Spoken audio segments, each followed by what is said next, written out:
Hi friends, welcome to our channel. இந்த video நம்ம என்ன பார்க்க போகிறோம் அப்படின்னா ஸ்னாப்பிங் ஆப்ஷனை எப்படி இதில் யூஸ் பண்ணுறது. ஸோ இதில் எப்படி நம்ம ஸ்னாப் யூஸ் பண்ணுறது. ஸோ ஸ்னாப் நம்ம ஆட்டோகேட்ல யூஸ் பண்ணியிருப்போம் ஸ்னாப் செட்டிங். ஸோ அதே மாதிரி இந்த ஸ்கெட்சப்பில் எப்படி யூஸ் பண்ணுறது அப்படின்னு பார்க்கலாம்.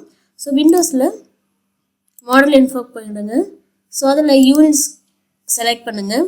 யூனிட் செலக்ட் பண்ணிவிட்டு இந்த எனேபிள் லென்த் ஸ்னாப்பிங் அப்படின்னு இருக்கு இல்லையா, இதை வந்து டிக் பண்ணிவிடுங்க.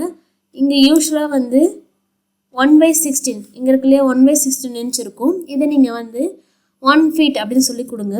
நமக்கு அந்த ஸ்னாப்பிங் டிஸ்டன்ஸ் கரெக்டாக 1 feet 2 feet அந்த மாதிரி நமக்கு லைன் மூவ் பண்ணும்போது ரொம்ப அழகாக மூவ் ஆகும்.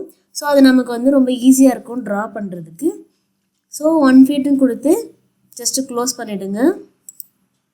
ஓகே, இப்போது நான் லைன் டூல் ஆக்டிவேட் பண்ணிவிட்டேன். இப்போ இங்கேருந்து நான் அப்படியே ஜஸ்ட் ட்ராக் பண்ணுறேன். இங்கே மிட் பாயிண்ட் 6 inches காமிக்குது பார்த்தீங்களா. ஸோ அதுக்கடுத்து 1 feetல உங்களுக்கு ஒரு எட்ஜ் காமிக்குது. அதுக்கடுத்து அப்படியே நான் மூவ் பண்ண 2 feet. இங்கே கீழே நீங்கள் லென்த்தை கவனிச்சிங்கன்னா உங்களுக்கு தெரியும் 3 feet. ஸோ அழகாக அப்படியே வந்து நம்ம 1 feet ஸ்னாப்பிங் ஆகுது. ஓகே, ஸோ இப்போ 4 feet அளவுக்கு வச்சுட்டு அப்படியே நான் இந்த சைடு மூவ் பண்ணுறேன். ஓகே, ஸோ க்ரீன் ஆக்சஸ் எங்கே இருக்குது, இங்கே இருக்குது. ஸோ இந்த இதில் நம்ம வந்து ஸோ கரெக்டாக நமக்கு பாருங்கள் அளவுகள் வந்து அப்படியே 6 feet 4 feet அப்படின்னு சொல்லி நமக்கு எவ்வளோ அழகாக வந்து வருது. ஸோ ஜஸ்ட்டு நம்ம அப்படியே இந்த மாதிரி க்ரியேட் பண்ணலாம்.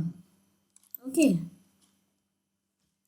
ஸோ ஸ்னாப் நீங்கள் இந்த மாதிரி ஸ்னாப் யூஸ் பண்ணி ஃபாஸ்ட்டாக ஒர்க்கை முடிக்கலாம். ட்ரை பண்ணி பாருங்கள். தேங்க்ஸ் ஃபார் வாட்சிங்.